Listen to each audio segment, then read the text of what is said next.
सभी का अपना है इस ऑनलाइन प्लेटफॉर्म में स्वागत है और इस क्लास में हम कंप्यूटर का लैंग्वेज को समझने का प्रयास करेंगे जो कि महिला पर्यवेक्षक के लिए बहुत ही महत्वपूर्ण है।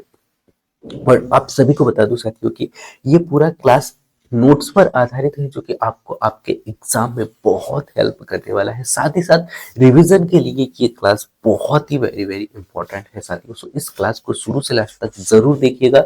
और इससे पहले मैंने एक क्लास अपलोड किया था साथियों जो कि बेसिक कंप्यूटर को वहाँ पे हमने समझने का प्रयास किया था। सो वो नहीं देखा तो एक बार जरूर देखिएगा साथियों, क्योंकि ये ऐसे क्लासेस है जो कि आपको आगे आने वाले टॉपिकों में बहुत हेल्प करेंगे। सो इन क्लासेसों को देखना ना भूले। और इस क्लास में हम कंप्यूटर का लैंग्वेज को समझने का प्रयास करेंगे। और यदि आप महिला पर्यवेक्षक का एग्जाम बहुत ही शिद्दत से और ईमानदारी से देने वाले हो, सो अभी से आप प्रैक्टिस करना चालू कर दे और साथ ही साथ रिवीजन करना ना भूलें। क्योंकि आप सभी को पता है कि अभी जो एग्जाम हो रहे हैं, जो हर साल आप देखते हो कि एग्जाम में क्वेश्चनों का लेवल कहीं ना कहीं आपको बढ़ता हुआ नजर आता है और कहीं ना कहीं कंपटीशन काफी बढ़ रहा है।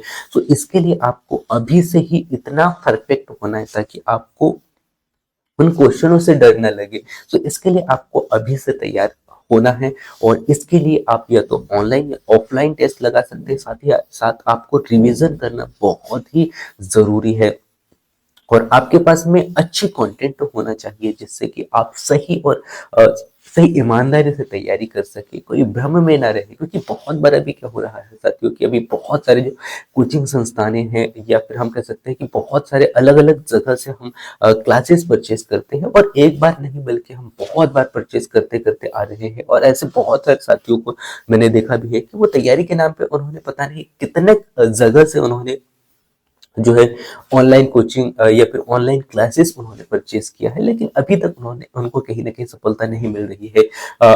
जो है आगे आने वाले भर्तियों में भी जो है क्लासेस परचेज करते जा रहे हैं। तो कहीं ना कहीं हमें अपने आप की गलती को भी देखना है कि कहीं हम कोई गलती तो नहीं कर रहे हैं। सो ये भी जानना हमारे लिए बहुत ही जरूरी है। सो ये भी आप जरूर देखिएगा। और यदि आप कोई अच्छा बुक या फिर बेस्ट बुक यदि आप देख रहे हो जो महिला पर्यवेक्षक के लिए है, तो मेरे नज़रों में जो कि मैंने देखा है वो बुक काफ़ी अच्छी है जो कि मैंने पढ़ा भी है। सो वो बुक आप परचेज कर सकते हैं, जो कि चक्षु प्रकाशन द्वारा प्रकाशित ये बुक है, जिसमें इन्होंने जो है क्वेश्चनों को काफ़ी अच्छा से एक्सप्लेन करके दिया है। खास बात इस बुक की यही है कि इन्होंने हर एक क्वेश्चन को बहुत ही डिटेल से समझाने का प्रयास किया है, जो कि आपको आपके एग्जाम में बहुत ही हेल्प करेगा। और ये इस प्रकार से आपको बुक देखने को मिलेगा जो कि प्रैक्टिस सेट भी बहुत ही अच्छा है यहाँ पे। और क्वेश्चनों का लेवल कहीं ना कहीं काफी अच्छा यहाँ पे देखने को मिलेगा, जिससे कि आप प्रैक्टिस अच्छा से यहाँ से कर सकते हैं। ठीक है, सो ये आप पूरा देख लीजिएगा। और यदि आप ये बुक परचेज करना चाहोगे तो आपको इसी वीडियो के डिस्क्रिप्शन में लिंक दिया गया है। सो वहां से जाके आप इस बुक को परचेज कर सकते हैं।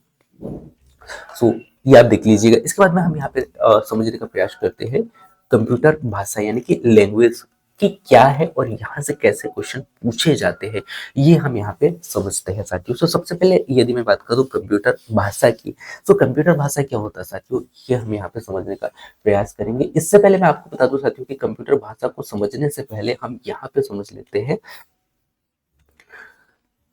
कंप्यूटर भाषा का प्रोसेस क्या होता है। यानी कि प्रोसेस से पहले आपको समझना होगा असेंबलर क्या होता है। सो असेंबलर क्या होता है साथियों, यह भाषा का एक संसाधक या असेंबली भाषा में लिखे गए प्रोग्राम को क्या करता है, ये मशीनी भाषा या मशीनी लैंग्वेज में परिवर्तित करने का कार्य करता है, जिसे हम क्या कहते हैं, असेंबलर कहते हैं। सो कभी कभी क्या होता है साथियों कि डायरेक्ट ही आपसे क्वेश्चन पूछ लिया जाता है कि असेंबलर किसे कहा जाता है, या फिर यदि प्रोग्रामिंग जो प्रोग्राम भाषा को यदि मशीनी भाषा में चेंज किया जा रहा है तो वो किसके माध्यम से चेंज किया जा रहा है, तो आपको याद रखना है असेंबलर के द्वारा, है ना।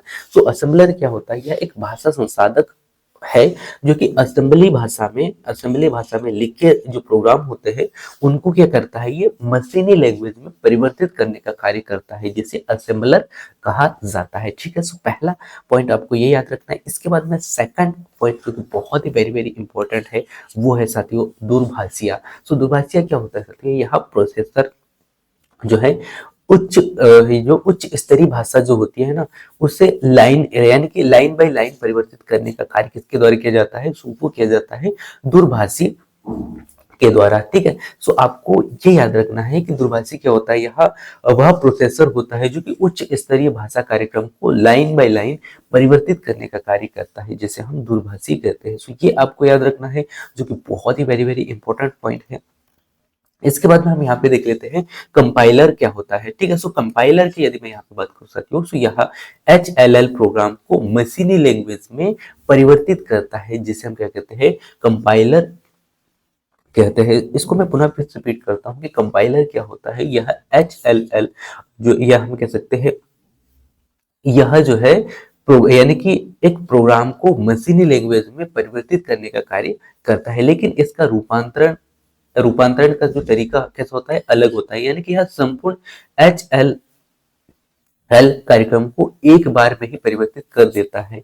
या हम ये कह सकते हैं कि लाइन यानी कि इसमें लाइन नंबरों के साथ ही कार्यक्रम की सभी त्रुटियों का रिपोर्ट भी करता है, ठीक है। सो ये आपको याद रखना है। इसको मैं पुनः फिर रिपीट करता हूँ कि यह जो है HL प्रोग्राम को मशीनी लैंग्वेज में परिवर्तित करता है, लेकिन इसका रूपांतरण का जो तरीका है कहीं ना कहीं अलग है, जो कि संपूर्ण HLL कार्यक्रम को एक बार में ही परिवर्तित कर देता है, और यह लाइन नंबरों के साथ में कार्यक्रमों की सभी त्रुटियों को रिपोर्ट भी करता है, ठीक है। सो ये आपको याद रखना है कंपाइलर क्या है।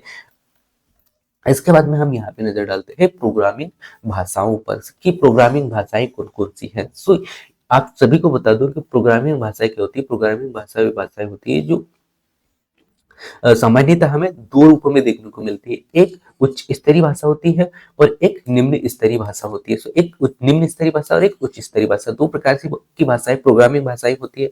ये आपको याद रखना है, जो कि आगे चलकर निम्न स्तरीय भाषा और असेंबली भाषा को दो भागों में विभाजित किया जाता है, ठीक है। सो ये आपको याद रखना है, एक मशीनी भाषा और असेंबली भाषा के रूप में आगे हम पढ़ेंगे कि मशीनी भाषा क्या है और असेंबली भाषा क्या है। सो प्रमुख रूप से यदि हम बात करें यहाँ पे प्रोग्रामिंग भाषा की, तो दो प्रकार की भाषाएं होती है, एक निम्न स्तरीय भाषा और दूसरा उच्च स्तरीय भाषा, ठीक है। सो ये आपको यहाँ पे याद रखना है। इसके बाद में हम यहाँ पे समझने का प्रयास करते हैं कि निम्न स्तरीय भाषा क्या होती है। सो निम्न स्तरीय भाषा क्या होती है साथियों, कि निम्न स्तरीय भाषा का अर्थ यदि हम देखें तो मशीन के निर्माण के तरीके से निकटता से है। कहीं ना कहीं जो निम्न स्तरीय भाषा का संबंध जो है वो मशीन के निर्माण के निकटता से है, जो कि निम्न स्तरीय भाषा जो है उन्मुख होती है, और उन्हें कंप्यूटर हार्डवेयर और इसके कॉन्फ़िगर के व्यापक ज्ञान की आवश्यकता होती है। तो जब तक इन्हें व्यापक यानी कॉन्फ़िगर या फिर कंप्यूटर हार्डवेयर और इसके कॉन्फ़िगर के व्यापक भाषा के ज्ञान नहीं होती है, तब तक कहीं ना कहीं ये जो है सही तरीके से वर्क नहीं कर पाता है। सो आपको ये याद रखना है कि निम्न स्तरीय भाषा क्या होती है भाई। निम्न स्तरीय भाषा वह होती है, या जिसका अर्थ यदि हम देखें तो मशीन के निर्माण के तरीके यानी कि मशीन के निर्माण के तरीके से निकटता से है, और यह भाषा जो होती है मशीन की उन्मुख होती है, और कंप्यूटर जो होता है ना, कंप्यूटर हार्डवेयर और इसके कॉन्फ़िगरेशन के व्यापक ज्ञान की इसको आवश्यकता होती है, ठीक। सो ये आपको यहाँ पे याद रखना है। इसके बाद में यदि मैं यहाँ पे बात करूँ मशीनी भाषा की, सो मशीनी भाषा क्या होती है साथियों, यह एक प्रकार की एक ऐसी भाषा होती है जिसे कंप्यूटर सीधे समझ सकता है। सो पहला तो वेरी वेरी इंपॉर्टेंट पॉइंट आपको ये याद रखना है कि मशीनी भाषा क्या होती है। मशीनी भाषा वह भाषा होती है जिसे कंप्यूटर सीधा समझ सकता है, ठीक है, और इसके लिए किसी अनुवाद या कार्यक्रम की आवश्यकता नहीं होती है। इसे हम मशीनी कोड भी कहते हैं, और इसमें एक और शून्य जो है हमें मशीन कोड के रूप में देखने को मिलता है, ठीक है। तो ये आपको याद रखना है, जिसे सिंटैक्स के रूप में भी लिखा जाता है, ठीक है। जब कोड का यह कार्यक्रम कंप्यूटर को फीड किया जाता है तो यह कोड को पहचाना जाता है और इसे चलाने के लिए आवश्यक विद्युत संकेतों में परिवर्तित कर दिया जाता है। इस प्रकार से आप यहाँ पे देख पा रहे होंगे 10110001111101। तो इस प्रकार से कंप्यूटर समझता है, तो इसे हम क्या कहते हैं, मशीनी भाषा कहते हैं, ठीक है। सो ये आपको यहाँ पे समझ में आ गया होगा कि मशीनी भाषा क्या है। इसके बाद में हम यहाँ पे समझते हैं साथियों असेंबली भाषा क्या होती है, क्योंकि ये भी जानना हमारे लिए बहुत ही जरूरी है। यदि मैं यहाँ पे बात करूँ असेंबली भाषा की, तो असेंबली भाषा की यदि हम यहाँ पे चर्चा करें, सो यह प्रोग्रामिंग संरचना में सुधार करने के लिए उठाया गया पहला कदम माना जाता है, जो कि आपको पता होना चाहिए कि कंप्यूटर नंबर और अक्षरों को हैंडल कर सकता है, और इसकी इसलिए अक्षरों के कुछ संयोजक को कई मशीनी कोड में विकल्प या फिर नंबर नंबर या फिर अक्षरों में के रूप में इस्तेमाल इसे इसमें किया जाता है। ठीक है, इसको मैं पुनः रिपीट करता हूँ कि असेंबली भाषा क्या होती है। यह प्रोग्रामिंग संरचना संरचना में सुधार के लिए उठाया गया पहला कदम होता है, जो कि आपको पता होना चाहिए क्या, कि कंप्यूटर जो है नंबर और अक्षरों को हैंडल कर सकता है, और इसके लिए अक्षरों के कुछ संयोजक को कई मशीनी कोड में विकल्प के रूप में इस्तेमाल किया जाता है, और प्रतीक हो या फिर अक्षर या समूह समूह जो है असेंबली लैंग्वेज का निर्माण करता है, और यह असेंबली लैंग्वेज को मशीनी लैंग्वेज में ट्रांसलेट करने के लिए एक जो है ट्रांसलेटर प्रोग्राम की जरूरत होती है, और इसका अनुवाद कार्यक्रम को असेंबलर कहा जाता है, और ये दूसरे पीढ़ी की सबसे बड़ी जो है सफलता ये मानी जाती है। ठीक है, तो असेंबली भाषा को आपको समझ में आया होगा कि असेंबली भाषा क्या होती है। इसके बाद में आप यहाँ पे समझने का प्रयास करते हैं उच्च स्तरीय भाषा क्या है। सो उच्च स्तरीय भाषा की यदि मैं यहाँ पे बात कर सकती हूँ, तो यह असेंबली लैंग्वेज और मशीनी लैंग्वेज को कंप्यूटर हार्डवेयर की गहरी जानकारी यहाँ पे प्रदान करता है, जबकि उच्च स्तरीय भाषा में यदि हम देखें तो उच्च स्तरीय भाषा में केवल अंग्रेजी शब्दों में जो है निर्देश और समस्याओं के तर्क को जो है बिना जाने या बिना जाने जानना होता है, जो कि किस प्रकार से कंप्यूटर का उपयोग करना है ये हमें यहाँ पे पता चलता है। सो ये आपको याद रखना चाहती हूँ कि जो उच्च स्तरीय भाषा क्या होती है। सो असेंबली लैंग्वेज और मशीनी लैंग्वेज को कंप्यूटर हार्डवेयर की गहरी जानकारी देने के लिए आवश्यक होता है, जबकि उच्च स्तरीय भाषा को केवल अंग्रेजी शब्दों में निर्देशन और समस्याओं के तर्क को जो है बिना जांचे या बिना जानने के लिए होता है, जो कि कंप्यूटर का उपयोग के लिए बहुत महत्वपूर्ण होता है। ठीक है, सो ये आपको यहाँ पे याद रखना है। सो यहाँ पे हमने जो है कंप्यूटर का लैंग्वेज को बहुत ही अच्छा से समझने का प्रयास किया साथियों, जहां से क्वेश्चन डायरेक्ट ही आपसे पूछे जाते हैं, और ये क्लास खासकर उनके लिए बहुत ही वेरी वेरी इंपॉर्टेंट है जो महिला पर्यवेक्षक का एग्जाम देने वाले हैं। इसके बाद में कुछ महत्वपूर्ण पॉइंट भी मैं आपको बता देता हूँ, जो कि एग्जाम की दृष्टि से बहुत ही वेरी वेरी इंपॉर्टेंट है।